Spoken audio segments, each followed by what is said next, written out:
ओम शांति। आज के अव्यक्त वाणी 19/7/1971। बाबा বলছেন সিম্পল হও আর স্যাম্পল হও।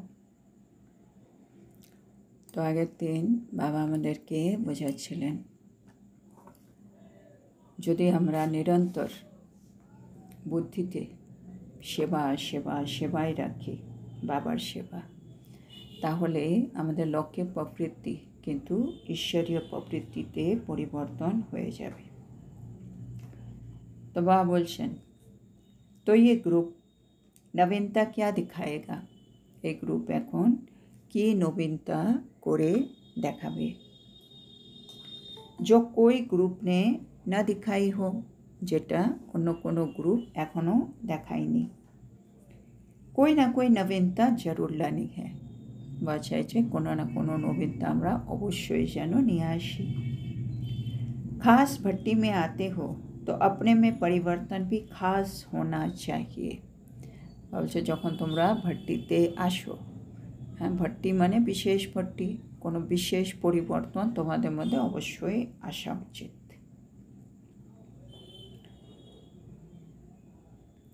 वैसे तो चलते फिरते हो, लेकिन अब खास विशेषता लाकर अपना नाम विशेष आत्माओं में जमा करा के जाना। তো বাবা বলছেন এখন আমরা এমনি তো চলাফেরা করছি, কিন্তু বিশেষত এখন কোনো একটা বিশেষতা গ্রহণ করে আমাদেরকে নিজের নাম বিশেষ আত্মাদের লিস্টের মধ্যে নিয়ে আসতে হবে। বাবা চাইছে কোনো একটা বিশেষ পরিবর্তন হোক আমাদের মধ্যে, আমাদের নাম বিশেষ আত্মাদের লিস্টে যেন আমাদের নামটা থাকে। बाप दादा के पास कितने प्रकार के लिस्ट है मालूम है। বাবা বলছেন বাপ দাদার কাছে কত রকমের লিস্ট আছে জানো। आप किस लिस्ट में, आपका किस लिस्ट में नाम है ये मालूम है। বাবা বলছে তোমাদের নাম কোন লিস্টে আছে তোমরা সেটা জানো। आपका नाम विशेष आत्माओं में कर सको, इसका प्रयत्न करो। তো বাবা বলছেন আমাদের নামটা যাতে বিশেষ আত্মার লিস্টে আসে তার জন্য তোমরা একটু চেষ্টা করো। विशेष आत्माएं तब बनते हैं जब कोई विशेष कर्तव्य करते या विशेषता दिखाते हैं। বাবা বলছে বিশেষ আত্মা আমরা কখন হই, যখন আমরা কোনো বিশেষ কর্তব্য করি বা আমরা কোনো বিশেষত্ব দেখাই। तो विशेष आत्मा बन करके जाना। तो বাবা চাইছেন আমরা কোনো বিশেষ আত্মা হয়ে মধুবন থেকে ফিরে যাই। मर्जीवा बने हुए हो व बनने के लिए आए हो। তো বাবা জানতে চাইছেন কোনটা, তোমরা কি মর্জিবা হয়ে গেছো না মর্জিবা হওয়ার জন্য এখানে এসেছো, কোনটা। मर्जीवा बनकर ही ब्रह्म कुमार बने व अभी बनेंगे। মানে আমরা মর্জিবা হয়ে এখন ব্রহ্মকুমার ব্রহ্মকুমারী হয়ে গেছি না এখনো হব। अब मर कर के जन्म लिया तब तो ब्रह्म कुमार कहलाया, है ना। এখন আমরা মরে গিয়ে আবার জন্ম নিয়েছি, সেজন্যই তো আমরা এখন ব্রহ্মকুমার হয়েছি। मर कर नया जन्म लेना, इसको ही मर्जीवा कहते हैं ना। তো মর্জিবার মানে কি, আমি মরে আবার নতুন জন্ম নিয়েছি। তাহলে আমি যদি আমাকে বলি আমি বিকে, আমি ব্রহ্মকুমার বা ব্রহ্মকুমারী, তার মানে তো আমি মরেই গেছি। আমার আগে শূদ্র ছিল, এখন ব্রাহ্মণ ব্রহ্মকুমারী বা ব্রহ্মকুমার মানে ব্রহ্মার সন্তান হয়েছি, তার মানে আমার এটা নতুন জন্ম হয়ে গেছে। नहीं तो जन्म लेने से पहले ब्रह्म कुमार कैसे बने। আগে জন্ম নেব তারপরে তো নাম হবে আমার ব্রহ্মকুমার। তাহলে আমি যদি এখন নিজেকে ব্রহ্মকুমার বলছি বিকে, তার মানে আমি জন্ম হয়ে গেছে অলরেডি। बच्चे तो हो, अधिकारी हो, বাকি হ্যাঁ সপুত बनकर सबूत देना। তো বাবা বলছেন আমরা সন্তান তো হয়ে গেছি বাবার, ঈশ্বরীয় সন্তান, ব্রহ্মকুমার অধিকারীও হয়ে গেছি। এখন কি করতে হবে? খালি সপুত হতে হবে, সুপাত্র হতে হবে, আর আমাকে সপুত দিতে হবে বাবাকে প্রমাণ দিতে হবে। बाकी ब्रह्म कुमार है तो मर्जीवा तो बन ही गए। यार ब्रह्म कुमार माने मर्जीवा जन्म, मर्जीवा बने हुए हैं। ये स्मृति में रहने से फिर ये शरीर भी आपका नहीं रहा। बार बोलছেন যদি আমি নিজেকে মর্জিবা মনে করি তাহলে আমাকে স্মৃতিতে রাখতে হবে যে এই শরীরটাও তো এখন আর আমার নয়, है ना? কেন আমি এখন নতুন জন্ম, মর্জিবা মানে আমার এই শরীরটাও এখন আমার আর থাকলো না।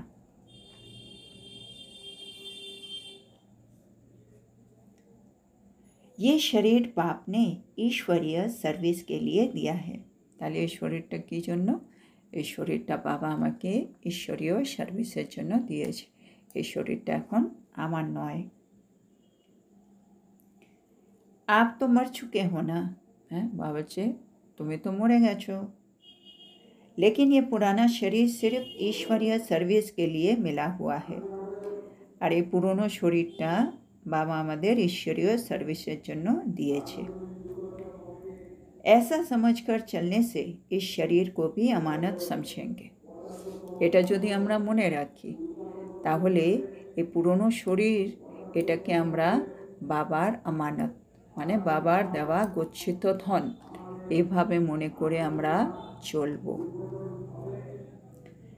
जैसे कोई की अमानत होती है तो अमानत में अपनापन नहीं होता है, ममता भी नहीं होती है। বলছে যেমন কারো আমানত, হ্যাঁ কারো জিনিস যদি আমার কাছে থাকে সেই আমানতের মধ্যে আমরা কিন্তু নিজের আপন ভাব রাখি না, সেখানে আমরা কিন্তু কোনো রকম মমতাও কিন্তু রাখি না। তো এই শরীর भी एक আমানত समझो। তাহলে এই শরীরটাকেও আমরা এখন একটা আমানত ভাববো। তার মানে এই শরীরটা হচ্ছে এখন বাবার একটা গচ্ছিত ধন যেটা আমার কাছে রাখা আছে ঈশ্বরীয় সেবার জন্য। তো फिर देह की ममता भी खत्म हो जाएगी। তাহলে আমার যে দেহের প্রতি যে একটা মমতা আছে সেটাও কিন্তু শেষ হয়ে যাবে। जैसे ट्रस्टी ही रहने से अमानत समझने से ममता कम होती है ना। বাবা বলছে যেমন আমরা নিজেকে যখন ট্রাস্টি ভাবি, সব জিনিসকে যখন আমরা আমানত ভাবি তখন আমাদের মমতা কিন্তু মোহ এগুলো কিন্তু অটোমেটিকই কম হয়ে যায়। इस रीति ये शरीर भी सिर्फ ईश्वरीय सर्विस के लिए अमानत के रूप में मिला हुआ है। तो बाबा एग्जाम्पल दिए बोझाচ্ছেন আমরা যখন নিজেকে ট্রাস্টি ভাবি আমাদের জিনিসগুলোকে আমানত ভাবি আমাদের মোহ কিন্তু কম হতে থাকে। একইভাবে এই শরীরটা এখন শুধু ঈশ্বরীয় সেবার জন্য আছে, আমার কাছে আমানত রূপে রাখা আছে। जिसकी अमानत है उनकी स्मृति अमानत को देख कर तो आती है ना। বা বলছে আমানতকে যদি আমি দেখি তখন এটা যার জিনিস তার কথা কিন্তু আমাদের ऑटोमेटिकली मने पड़े। अमानत रखी हुई चीज को देख देने वालों की याद आती है ना। तो बोलছে अमानत रूपी বস্তুকে আমি যদি দেখি তাহলে এই জিনিসটা আমাকে কে দিয়েছে, এটা কার আমানত আমার কাছে রয়েছে, তাহলে আমার তার কথা মনে পড়বে। तो ये तो अमानत रूहानी बाप ने दी है, तो रूहानी बाप ही याद रहेगी। अरे अमानत এই আমাদের নতুন জন্ম এই সেবা সব কিছু তো বাবা দিয়েছে, সেজন্য আমার রুহানি বাবা আমাকে সব দিয়েছে, সেজন্য আমার রুহানি বাবা সব সময় মনে থাকবে। अमानत समझने से रूहानियत रहेगी और रूहानियत से सदैव बुद्धि में राहत रहेगी, थकावट नहीं होगी। তো বাবা বলছে যদি আমি আমার শরীরটাকে, নতুন জন্মটাকে, হ্যাঁ, সবগুলোকে মার্জিবা জনম আর শরীরটাকে আমানত ভাবি, তাহলে আমার মধ্যে কিন্তু রুহানিয়ত চলে আসবে। রুহানিয়ত মানে আত্মিক ভাব দেখা যাবে। আর যেখানে আত্মিক ভাব আসবে সেখানে কিন্তু বুদ্ধি আরাম অনুভব করে, ক্লান্তি অনুভব করে না। আমাদের বুদ্ধি ক্লান্তি কখন হয়ে যায়? যখন ও দেহে ভানে চলে আসে, এরকম আমাকে হিংসে করে, আমার এটা ছিনিয়ে নেবে, কত কি আসে বুদ্ধির মধ্যে। কিন্তু যে মুহূর্তে আত্মা ক্লিয়ার, আমি আত্মা, ও আত্মা, এক ঈশ্বরীয় সন্তান, তখনই কিন্তু বুদ্ধির এক্সট্রা যেগুলো নেগেটিভ থট ছিল সেগুলো আর আসে না। তখন বুদ্ধি ক্লান্তি শেষ, কোনো রকম প্রশ্ন নেই, ওর কাছে ড্রামা ক্লিয়ার, আত্মার পাঠ ক্লিয়ার, তখন বুদ্ধি আরাম অনুভব করে। তাহলে বাবা বলছে আমাকে নিজের শরীরটাকে আমানত ভাবতে হবে, বাবার আমানত, সেটা বাবার কথা মনে রাখতে হবে। আর বাবার কথা মনে থাকলে, আমানত মনে থাকলে আমার মধ্যে রুহানিয়ত দেখা যাবে, আর রুহানিয়ত এলে আমার বুদ্ধি आराम पावे, कोनो क्लांति হবে না। अमानत में खयानत करने से रूहानियत के बदले उलझन आ जाती है। बावले যদি অনেক সময় আমানতকে আমরা খয়ানত করে দিই, মানে বাবার জিনিস কিন্তু সেটাকে আমি নিজের জিনিস ভেবে ইউজ করি, তো বাবা বলছে তখন কি হয়? তখন উলঝন চলে আসে, है ना, তখন প্রবলেম চলে আসে। আর রাহাত के बजाय घबराहट आ जाती है। আর তখন রাহাত মানে যে আরাম অনুভব করছিলাম সে আরামটা আর অনুভব হয় না, তার জায়গায় আমরা ঘাবড়ে যাই। তাহলে আমাদের বাবা বলছে আমানতের মধ্যে খায়ানত করা উচিত না। খায়ানত মানে বিশ্বাসঘাত আর কি, ওর জিনিস কিন্তু আমি নিজের ভেবে বেশ করে ইউজ করে ফেলছি, মানে বাবার দেহটা বাবার ঈশ্বরীয় সেবার জন্য, কিন্তু ওটা আমি নিজের ভেবে ইউজ করছি। তাহলে উলঝন মানে বিভ্রান্তি এসে যাবে, आराम चले जाए और वो घबरे जाए। इसलिए ये शरीर है ही सिर्फ ईश्वरीय सर्विस के लिए। তাহলে এটা ক্লিয়ার, এই শরীরটা হচ্ছে শুধুমাত্র ঈশ্বরীয় সেবার জন্য।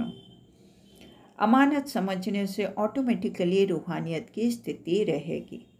তাহলে আমানত যদি আমি নিজেকে ভাবি তাহলে আমাদের মধ্যে কিন্তু রুহানিয়তের স্থিতি এসে যাবে। ये सहज उपाय है ना। তাহলে এমনিও বাবা বলে আমাদের মধ্যে আত্মিক ভাবটা তো বাড়াতেই হবে, তো আত্মিক ভাবটা বাড়াবার জন্য বাবা একটা সহজ উপায় বলছেন, নিজেকে আমানত মনে করো। अब निरंतर सहज योगी बन सकेंगे ना। আর তাহলে আমি নিরন্তর সহযোগীও হয়ে গেলাম, মানে বাবার আমানত, বাবা মনে আছে তো আমি সহযোগীও হয়ে গেলাম। निरंतर रूहानियत की अवस्था में स्थित रहो, ये नवीनता दिखाना जो आप लोगों को देखकर सभी अनुभव करे कि ये तो सैंपल बन करके आए हैं। बाबा जी আমরা যদি নিরন্তর আত্মিক ভাব এই অবস্থায় থাকতে পারি, এটাই হবে নবীনতা। তখনই লোক দেখে বলবে হ্যাঁ এরা তো একরকম একটা স্যাম্পল হয়ে চলে এসছে, মানে মধুবন থেকে স্যাম্পল হয়ে ফিরেছে। औरों को भी याद की यात्रा सहज बनाने के लिए सैंपल बन करके जाना।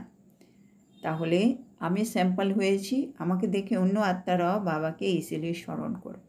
তার মানে আমাকে ভাবছি আমি হচ্ছি বাবার আমানত, আমি ঈশ্বরীয় সেবার জন্য আছি, সেটা বাবার সবসময় মনে আছে, আর আমি সবসময় নিরন্তর যোগী, আর আমাদের রুহানিয়ত, তা আমি একজন স্যাম্পল, আর আমাকে দেখে এখন সবাই বাবাকে স্মরণ করছে, তারাও স্মরণের যাত্রায় থাকছে, তাহলে আমি স্যাম্পল হলাম। ये ग्रुप सैंपल बनकर जाएगा ना, तो बाবার ইচ্ছে এই গ্রুপটা যখন ফিরবে এখান থেকে স্যাম্পল হয়ে ফিরবে। अगर एक एक स्थान पर एक सैंपल जाएगा तो फिर सिंपल बात हो जाएगी। বলছে এক একটা জায়গায় যদি একজন একজন করে স্যাম্পল যায় তাহলে কিন্তু খুব সিম্পল ব্যাপারটা হয়ে যাবে। अपना नाम क्या याद रखेंगे। তো বাবা বলছে তোমাদের নাম, মানে আমি নিজের নাম কি স্মরণে রাখবো? সেবাধারী। আমার নাম কি? এখন হচ্ছে সেবাধারী। सेवाधारी तो हो ही, लेकिन सेवा ऐसे करो जो प्रत्यक्ष फल की प्राप्ति करा सको। বা বলছে সেবাধারী তো তোমরা আছোই, কিন্তু এখন এমন সেবা করো যাতে আমরা প্রত্যক্ষ ফল সেটা যেন প্রাপ্তি করতে পারি। মা বলে না প্রত্যক্ষ ফল মানে এখন এখন করলাম, এখন এখন পেলাম, মানে বাবাকে স্মরণ করে একটা কাজ করলাম, সাথে সাথে আমি সুখের অনুভব করলাম, শান্তির অনুভব করলাম, বাবা যে আমাকে আশীর্বাদ দিচ্ছে সেটা অনুভব করলাম। তো এখন এইভাবে সেবা করতে হবে। সেবাধারী তো আছেই, সবাই সেবাধারী, কিন্তু এমন সেবা করো যাতে প্রত্যক্ষ ফলটা প্রাপ্ত করতে পারো। বাবা এটা চাইছেন। তো স্লোগান क्या याद रखेंगे? তাহলে তোমরা কি স্লোগান মনে রাখবে? अपनी रूहानियत की स्थिति प्रत्यक्ष कर हर आत्मा को प्रत्यक्ष फल दिलाने वाले।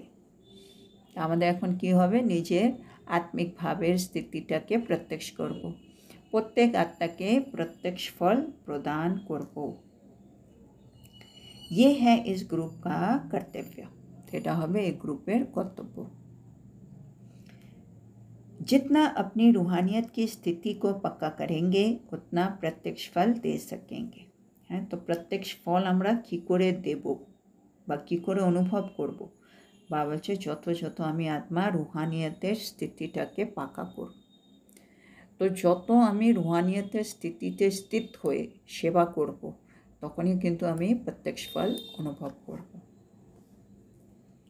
अगर रूहानियत की स्थिति को प्रत्यक्ष नहीं दिखाते तो फल भी प्रत्यक्ष नहीं दिखाई देगा। তাহলে এটা একটা ফর্মুলা হলো। বা বলছে যদি রুহানিয়তের স্থিতি পাকা থাকে তুমি প্রত্যক্ষ ফল দিতে পারবে, যদি রুহানিয়তের স্থিতি প্রত্যক্ষ না দেখাতে পারো তাহলে তুমি প্রত্যক্ষ ফলও দেখাতে পারবে না। प्रत्यक्ष फल दिखाने के लिए अपनी रूहानी स्थिति को प्रत्यक्ष करो। তাহলে বলছে যদি প্রত্যক্ষ ফল দেখাতে চাও তাহলে নিজের রুহানি স্থিতি, আত্মিক স্থিতিটাকে প্রত্যক্ষ করো। समझा? স্লোগান। আচ্ছা, তো বাবা বলছে বুঝে গেছো? স্লোগানটা বুঝে গেছো? अच्छा, अपने ऊपर छाप कौन सी लगाई है? তাহলে তোমরা নিজের উপরে কোন ছাপ লাগিয়েছো? সেবাধারী। समझा ना? তাহলে সেবাধারী ছাপটা লাগিয়ে ফেলেছি আমরা নিজের উপরে।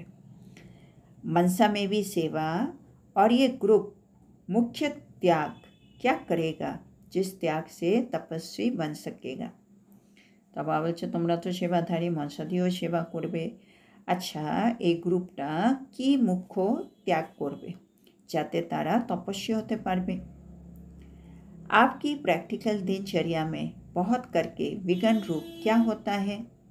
বাবা বলছে আপনাদের মানে প্র্যাকটিক্যাল দিনচর্যাতে বিশেষ করে বিঘ্ন রূপ কী হয়, মানে কোন জিনিসটা বিঘ্ন হয়ে আমাদের জীবনে আসে।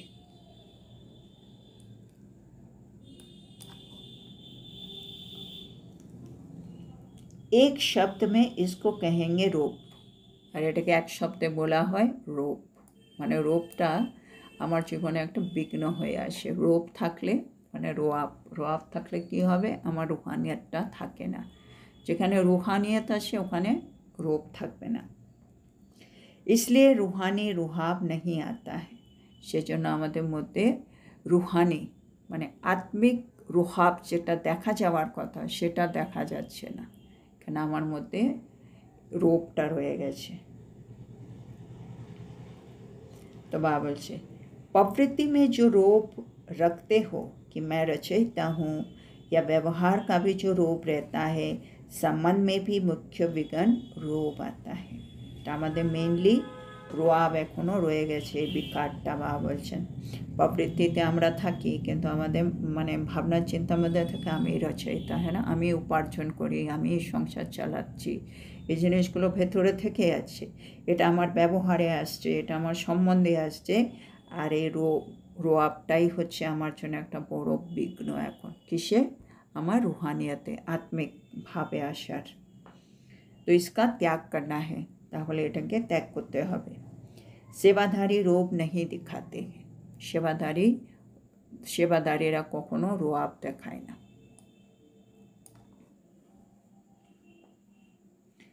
इसलिए রোগ का ত্যাগ करना है সেজন্য আমাদের রোগের ত্যাগ করে দিতে হবে কারণ আমরা হচ্ছি ঈশ্বরীয় সেবাদারী ये है मुख्य त्याग এটাই হচ্ছে মুখ্য ত্যাগ হিম্মত তো হ্যাঁ না ত্যাগ কি বাবা বলছে তোমাদের মধ্যে সাহস নিশ্চয়ই আসে এই বাবা বললেন যে রোয়াবটা ছেড়ে দিতে হবে ত্যাগ করতে হবে বাবা বলছে নিশ্চয় তোমাদের মধ্যে এই সাহসটা তো আছে जो भी वायदे करते हो एक एक वायदे पर अविनाशी की छाप लगाओ তো বাবা বলছে আমরা যে যে প্রতিজ্ঞা করি প্রতিটা প্রতিজ্ঞার উপরে অবিনাশী ছাপ লাগিয়ে দাও অনেক সময় বাবা বলে না মানে वायदा करते हो लेकिन फ़ायदा नहीं लेते हो মানে প্রতিজ্ঞা করি কিন্তু প্রতিজ্ঞা করে তার ফায়দা লাভ আমি নিতে পারি না তো লাভ কী করে নেওয়া মানে যেটা প্রতিজ্ঞা করেছি বাবা না প্রাণ যায় পর বচন না যায় মানে একবার কথা দিয়ে দিয়েছি বাবাকে মানে ওটা আর আমি ফিরিয়ে নিতে কোনো অবস্থায় পারবো না এরকম যদি আমি ধরে রাখতে পারি কারণ আমরা তো আমার নেগেটিভিটি ছাড়ছি কি আমি কোনো ঝগড়া করব না বা আমি রোব ছেড়ে দেবো এখানে যা বলছি এখন থেকে আমি আর রোব রাখব না কিছু আমার নয় সব বাবার এটা যদি এবার আমি প্রতিজ্ঞা করেছি বাবা আমি এটা করব না এটার উপরে বাবা বলছে অবিনাশী স্ট্যাম্প লাগিয়ে দাও মানে এটা আমি করেই ছাড়বো এটা আর এদিক ওদিক হবে না নয় ছয় হবে না না তো না তো এটা অবিনাশী করে দাও তাইলেই আমার মধ্যে ওই চেঞ্জটা হিসাবে আমি ত্যাগ করলাম আমি আমার মধ্যে পরিবর্তনটা এসে গেল আর সেটাই হচ্ছে ফায়দা তাহলে প্রতিজ্ঞা করলে বাবা বলছে ফায়দা নিতে হবে আর ফায়দা মানে অবিনাশী ছাপ লাগিয়ে দাও সেটার জন্য আর চেঞ্জ না হয় अविनाशी छाप न लगाने के कारण वायदे अल्पकाल के लिए हो जाते हैं যদি আমি অবিনাশী ছাপ না লাগাই অবিনাশী ছাপ লাগাচ্ছি মানে প্রাণ চলে যাবে কিন্তু এই কথা দিয়েছি এটা আমি ফিরিয়ে নেব না তার মানে অবিনাশী যদি আমি এটা না করি তাহলে প্রতিজ্ঞা অল্প সময়ের জন্য হয়ে যায় মানে দুদিন আমি মনে রাখলাম করলাম আবার সে আগের মতো হয়ে যাবে कईयों की रिजल्ट में ये दिखाई देता है कि यहाँ वायदा करके जाते हैं फिर वायदा बदल कर বিলাপ करने लग पड़ते हैं বাবা বলছে অনেকের রেজাল্টে বাবা দেখেন কি মধুবনে আসি আমরা বেশ প্রতিজ্ঞা করি তারপরে যখন ফিরে যাই প্রতিজ্ঞার পরিবর্তে আমরা বিলাপ করতে থাকি কি क्या करे क्या हो गया अब मदद दो হ্যাঁ বাবা কি করব এটা কি হলো বলো তো এখন সাহায্য করো বাবা মানে যেটা না করা সেগুলো করে ফেলছি আরও ভুল হচ্ছে তারপরে বাবাকে ডাকছি আমরা चाहते तो नहीं है लेकिन ये कारण बन गया মানে চাইছিল না কিন্তু ওই অবিনাশী ছাপটা লাগাইনি বলে এখন সেগুলো একটা একটা কারণ তৈরি হয়ে গেল योगी के बदले বিয়োগী বিলাপ करते हैं তো বাবা বলছে যোগী হওয়ার জায়গায় আমি প্রতিজ্ঞা করে যোগী হতে পারতাম ত্যাগ করে তার জায়গায় বিয়োগী হয়ে বিলাপ করতে থাকি কান্নাকাটি তো আব নিরন্তর যোগী बनना তাহলে এখন নিরন্তর যোগী হতে হবে বিলাপো वाले বিয়োগী नहीं बनना বিলাপকারী বিয়োগী হওয়ার দরকার নেই মানে বিয়োগী হয়ে বিলাপ করে যাচ্ছে ये ग्रुप यही प्रैक्टिकल करके दिखाए বাবা চাইছে এই গ্রুপটা এটাই প্র্যাকটিক্যাল করে দেখাও মানে কি আমরা যা প্রতিজ্ঞা করেছি সেটা উপরে অবিনাশী ছাপ লাগিয়ে দেবো আর আর মানে আমাদের যে প্রতিজ্ঞা সেটাকে আমরা আর অল্পকালের জন্য করব না কখনো তাহলে আমাদের বিলাপও করতে হবে না আমাদের বিয়োগীও হবে না আমরা যোগী হয়ে যাব जो कहा है वही करेंगे चाहे कितनी भी बातें सहन करनी पड़े लेकिन सामना करके दिखाएंगे তো বাবা বলছে এখন কী করে দেখাতে হবে যা বলেছি বাবাকে সেটা আমি করেই দেখাবো তাতে যা কিছু আমাকে সহ্য করতে হোক আমি তার কিন্তু সম্মুখীন হয়ে দেখাবো विजयी बनकर ही दिखाएंगे আমরা বিজয়ী হয়েই দেখাবো एक दो के मददगार शुभ चिंतक बनते रहे तो सहयोगी बन क्या नहीं कर सकते हैं বা বলছে আমরা যদি একে অপরের সাহায্যকারী হই শুভ চিন্তক হই তাহলে এই সহযোগী হয়ে আমরা কি না করতে পারি जब वो एक दो के सहयोगी बन घेराव डाल सकते हैं तो क्या आप माया को घेराव नहीं डाल सकते? বাবা হচ্ছে মানে দুনিয়াতেও একে অপরকে সাহায্য করে, হ্যাঁ, তারা চারদিকে ঘিরে ফেলে। তাহলে তোমরা কি মায়াকে চারদিক থেকে ঘিরে ধরতে পারবে না? पांडव सेना घेराव नहीं डाल सकती। पांडव सेना মানে তোমরা কি মায়াকে চারদিক থেকে ঘিরে ধরতে পারবে না? एक दो के शुभ चिंतक सहयोगी बनते रहे तो माया की हिम्मत नहीं जो आपके घेराव के अंदर आ सके। তো বাবা বলছে আমরা যদি একে অপরের সহযোগী হই, আমরা শুভচিন্তক হই, তাহলে মায়া কিন্তু সাহস করতে পারবে না আমাদের এই ঘেরার ভেতরে ঢোকার। ये है सहयोग की शक्ति, আর এটা হচ্ছে সহযোগ করার শক্তি। ये संगठन है सहयोग की शक्ति का। তো আমাদের এখন ওরকম সংগঠন হতে হবে যাদের মধ্যে সহযোগের শক্তি আছে। ये संगठन के सहयोग की शक्ति का प्रत्यक्ष रूप दिखाना। তাহলে বাবা চাইছে আমাদের এই সংগঠনটা সহযোগের শক্তির প্রত্যক্ষ রূপ বাবাকে দেখাবেন। আচ্ছা, তো এখানে এখন এই মূল্যটা আজকে শেষ হলো। তো আজকে বাবা আমাদেরকে কি বললেন? তো বাবা আমাদেরকে বললেন আজকে আমাদেরকে একটু বিশেষ আত্মা হতে হবে।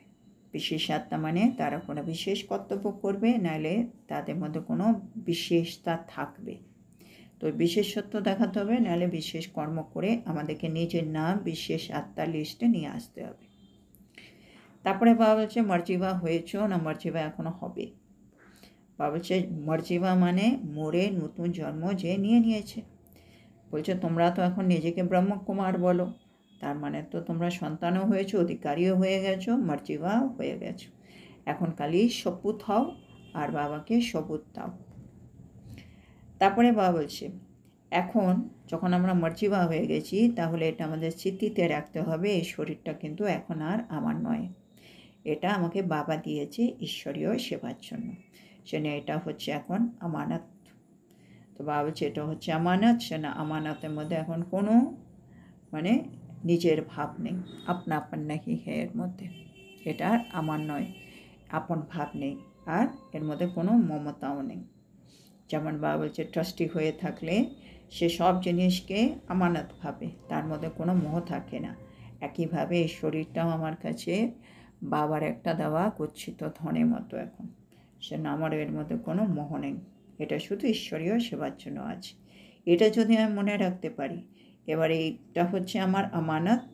কার আমানত? বাবার। তাহলে আমার সবসময় বাবা মনে থাকবে, আর বাবা মনে থাকলে আমার মধ্যে রুহানিয়ত এসে যাবে।